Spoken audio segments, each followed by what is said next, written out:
itakda niyo po sa bato ang sasabihin ko ngayon. Si BP Inday Sara, whether inabsuelto niyo yan o kinundik yan, ay magiging political martyr yan. Magiging bayani yan. Yan ay yayakapin ng taong bayan, magsisimpati yan, at tatahakin niya yung tinahak na landas ng kanyang ama papunta sa Panguluhan. Kaya yan ang susunod na presidente sa 2028 kahit na anong gawin niya dyan.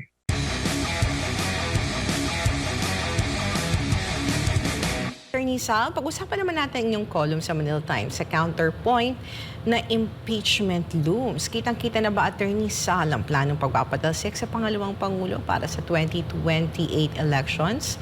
Grabe na kampanya ng mga, especially Attorney Sal, ng mga makakaliwa dyan sa Kamara. Talagang yun nang yata ang magiging role nila dyan sa Kamara. No? Sila yung magbe-build up ng impeachment case laban kay Vice President Sara Duterte. Ayan nakatakda na yan. Kaya nga yung mga naririyan, sinimbola na nila na magbigay ng pundasyon. But as I said repeatedly, there is no impeachable ground. Whether yan sa confidential funds, whether yan sa pamamaraan ng paggastos ng confidential funds. But yung mga tinatawag yung mga sarili nilang the young guns, nasabi ng iba naman, anong the young guns? The young idiots. Sabi ko, hindi naman the young idiots. Sabihin na lang natin, they are the young unknowns. Mga nobodies in Congress, but they want to pluck themselves out of anonymity dahil hindi sila kilala. So, yan ang magandang plataforma para makilala sila. Bago nga, bagong mukha. Pero siguradong talagang itutuloy nila yan. Ang magiging katanungan na lang dyan, kung makakapasa sa Senado, ang mga senador ang magiging hukom. Kasi sa impeachment, ang magiging mga piskal, ang mga taga-usig ay ang mga kongresista. Tapos, ito namang mga senador, silang 24, sila ang uupong mga hukom. So, kailangan mo majority vote to convict or to acquit. Ano ngayon ang tingin natin dyan? Kung may acquittal ba o may conviction? Una-una, kung susundin mo ang batas, walang ibang desisyon kundi acquittal. Pero hindi naman nga nila sinusunod ng batas. Kaya ang katanungan dyan, yung 24, ang matitira doon ngayon bago mag-alala, 12. Kaya kailangan yung mga matatapos na termino, kapalitan mo ng 12. Ito ngayon yung halala na darating. So depende ngayon sa mga senador kung they will be beholden to Malacanang. Kasi ang Malacanang, tanggihan man o hindi, siyempre gusto nilang matanggal ang Vice President na rapture na yung relasyon Tira. Kaya gusto nila tanggal niya. Ngayon, kung manatiling mga loyal sila sa gustuhan ng Malacanang, talagang matatanggal yan, mga makukonvict. Pero kung maninindigan ang majority sa kanila, ma-absuelto yan. However, regardless of the outcome of the impeachment, sabi ko dyan sa artikulo ko, makonvict man, manalo man o hindi, itakda niyo po sa bato ang sasabihin ko ngayon. Si BP Inday Sara, whether inabsuelto niyo yan o kinundik yan, ay magiging political martyr yan. Magiging bayani yan. Yan ay yayakapin ng taong bayan, magsisimpati yan, at tatahakin niya yung tinahak na landas ng kanyang ama papunta sa Panguluhan. Kaya yan ang susunod na presidente sa 2028 kahit na anong gawin niya dyan. Gusto ko basahin yung part na yan, Attorney Sal, sa article mo. You said, regardless of the outcome of the impending impeachment, VP Sara is on her way to political martyrdom. The nation, so sick of the brutish, wicked, and vicious manner in which the second highest official of the land is being subjected to, will embrace her with sympathy and affection. The 32 million plus Filipinos who voted her into office will react in righteous indignation, and those behind the mangling and mocking of the constitutional process will receive their comeuppance. If I'm tama ba yung pag-pronounce ko, Attorney Sal? Tama ba? Comeuppance. Pronounce it.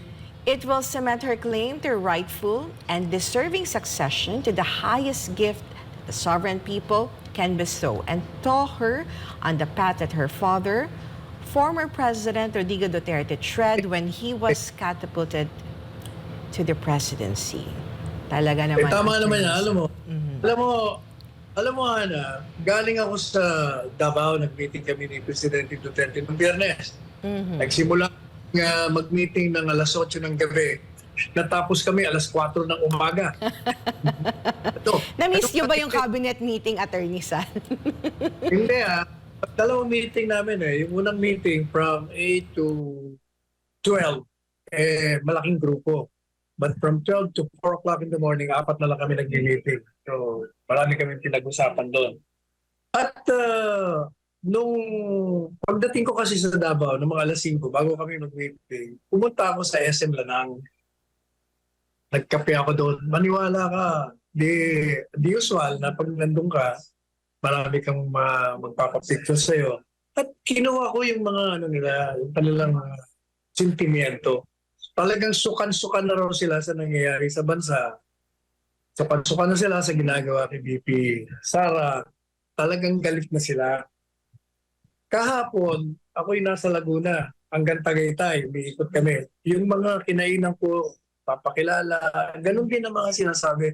Kaya they're really sick of what they're doing to VP Sara and to former President Duterte. Talagang gusto na nilang magpalit ng administrasyon. Kaya sabi ko, ang mga tao, kung lalabas lang talaga, at ang payo ko kay Presidente Duterte, gusto mo lumabas ang tao, lumabas ka sa kalsada, pati si VP Sara at yung dalawa mong kapatid. Yun, sama-sama kayo na maglakad, kahit ang Bombay ngayon ng tubig, yung mga tao sasama sa inyo. So, ayan, magkakaroon ng, ng bagong kalakaran sa politika. Sa ngayon, hanggat puro lang social media, hanggat puro lang salita, wala yan. Wala pang mangyayari yan. So, kaya abangan natin kung ano mga susunod na kabanat.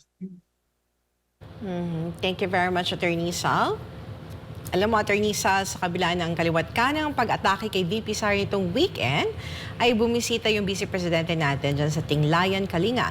Sa kanyang pagbisita, Attorney Sal, ay mainit siyang tinanggap ng mga residente doon. Ang pagbisitang ito ay bahagi ng kanyang patuloy na pakipag-ugnayan sa komunidad at para makita ng kalagayan ng ating mga kababayan para ang problema nila ay matugunan ng Office of the Vice President of the Philippines. Nagpasalamat din ito sa suporta na binigay sa kanya at kay dating Pangulong Rodrigo Duterte. Kasabay rin ng kanyang pagbisita, Attorney, nakisayaw ang ating pangalawang Pangulo sa kanilang traditional dance. Kitang-kita yung pagrespeto ni VP Sara sa kultura ng mga taga-Kalinga. At kasabay din yan, Attorney Sal, ang pagpapatato ng Vice President sa sikat na mambabatok na si Apo Wang Od. Ayan, makikita mo sa video, Attorney Sal, yan yung indigenous way ng pagpapatato na for 100 years na practice ng mga taga-Kalinga. Ayun, nadagdagan ang tattoo niya. Sakit niya, Attorney Sal. Kagabi, napanood ko yung speech niya.